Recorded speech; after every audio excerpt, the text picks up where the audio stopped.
Привет. Могу я с тобой поговорить? Мы должны зайти внутрь, их было 4. Что мы говорим? Не надо выдумывать, когда речь идет о... Могли бы вы открыть дверь?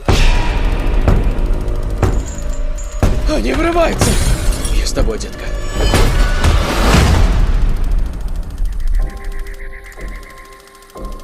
Мы не причиним вам боль, но вы должны остаться здесь вместе с нами.